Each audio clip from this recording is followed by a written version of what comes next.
G'day guys, Elfie here. This is an update on the pre-cal numeracy world before it gets messed up by students tomorrow. Messed up's a bit rough. Before students come into it tomorrow. I cannot remember how much of this I've already shown, but there's our main building, our bank, our sales floor, our everything, our residential for early on, stuff like that. Down here, this is a clock that converts everyone into adventure mode when they join, unless they put themselves in creative mode, which students can't do. So that's how I'm managing to do a lot of the stuff I'm doing. Here's my fancy 3x3 door. I think I need to change the front of that, but we'll see how that goes. These are my elevators. So the students can go to floor 1 to buy small amounts, floor 2 to buy bulk, floor 3 to sell stuff, floor 4 to go to the bank, floor 5 for residential, and floor 13 for wage collection, because who wants to live on floor 13? So I'm not going to use them, I'm just going to cheat and go up through the floor. So I think I've already shown a lot of this. These guys are all custom trades. And things like that.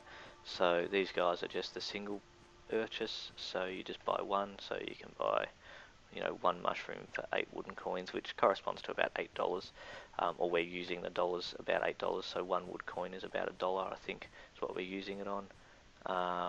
So that's what that is. The sales floor is not complete, it's not even begun yet. Like in terms of the NPCs up here, I need to get onto that, but it's not essential for starting the world anyway. So we'll go from there. Here is the bank. So students can come here, speak to these guys and trade up or down their coins, so they can trade $10 for 1 stone, 10 stone for 1 bronze, and vice versa with each of these guys up here. And this is Shane helped me set this up, so I think it looks really good. And this is the access to residential floor, so there is NPCs and everything wandering around up here, and this is very very well done. Again, Shane did all of this, so I'm interested to see students come in and wander around and see how they go. So these will be the access to all of the residential floors in the future. At the moment, the students only have access to floor 6 and floor 7 because they don't have enough money to rent any of the higher floors, and they're not built. So I'm not going to go through the elevator. This is the crummy flooring, or crummy rooms, sorry. All you get is a bed, that's about it. You're lucky if you get a window view, but I'll assign each student a room on tomorrow, or a room number, and they can go and sleep in that room so that when they die they don't get lost in the wilderness, I guess. So floor 6 and floor 7 are exact replicas of each other, just different coloured carpets so that students know what floor they're on. As I said, the rest of these aren't actually created yet, but we want to... I just went over a teleport block, and I didn't want to do that. So let's go right over to the edge and go up again. Sorry about that. So I don't want it to be out here first.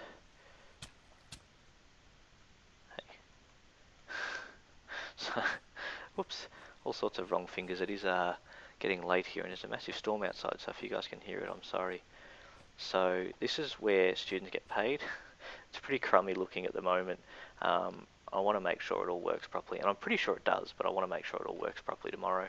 But the students hit this button, and there's some fancy stuff going on back there, and if I was able to be paid, I would be paid. So I'll show you roughly how this all works. That redstone signal travels all the way down here. This block tests for each student's name, so Shane was helping me set this up. So test for all players with the name Shane or Mr. A with a score of paid 0 in a radius of 15. If it finds someone that meets those criteria, it outputs a small redstone signal from this comparator, and that redstone signal goes 1 block, right? So that triggers this one, which is a give Mr. A.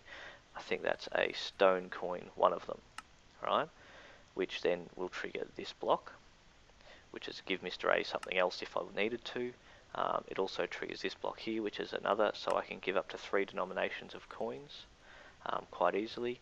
And this last one here is where it sets the flag that Mr. A has been paid.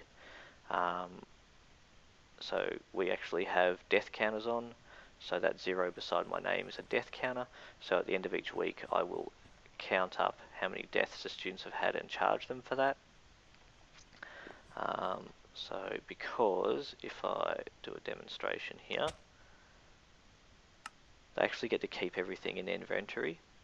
So I'm going to use that as a way of charging them for death. I don't want them just to be able to die and recover health and things like that. I want them to actually have to play the game legitimately, or as legitimately as possible anyway. So that's my reasoning there. And so now I've got a 1 beside my name, and I don't think I'm actually set up in the reset sequence here. But this button here is my reset sequence, so it goes through and it sets the paid flag to 0 and the death penalties to 0 as well. So if I hit that, it goes through and resets everyone, except for me, of course. I disconnected myself and Shane from the system, so if I hit this, it actually reset me then. I only paid, so my death count's still up. So these scoreboard commands are pretty cool. Penalties, can't spell, 0. So these are pretty cool. So now my penalties is set to 0. The reason I'm using command blocks to do it is because you can do it when students are offline. So on a Sunday evening I can come in here, I can adjust how much each student needs to be paid in these command blocks. So I just go through and go, well, I need 1 iron, 2 bronze and 5 copper or whatever. Do that for all 20 students, and then I can just float over here and whack that button that resets all of their counters. So that just makes it much easier for all of that. So plans for this, students will be able to start looking at buying or looking at land. I think I'm going to charge them, I think about, is it $500 per square metre? I think, or was it $50 per square metre? Anyway, a 10 by 10 area was going to cost them about $50,000. So we had some storms happening. Yeah, a $50,000 for a 10 by 10 area, and then the students are going to have to clear the land themselves or pay me to do so. So they've been building houses in a creative world at the moment.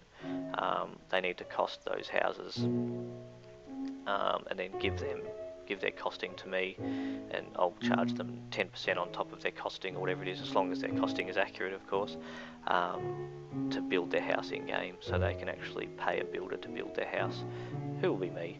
And this area in front of the town, or I guess you could call this the town hall, is going to be where the student businesses are, or some student businesses. So I'm expecting students to undercut my prices, particularly when they start mining stone and stuff like that. I'm expecting students to actually undermine my economy, which is perfectly fine, because it means they're using their brains and actually mathematically thinking and trying to work out how best to turn a profit. So I have no issue with that, and I hope it does happen. I think that's pretty much all the update I've got for you right now. I'll be recording what happens in class tomorrow, and if any of that's worth publishing, I will do so to YouTube. So stay tuned, and thanks for watching. See you later, guys.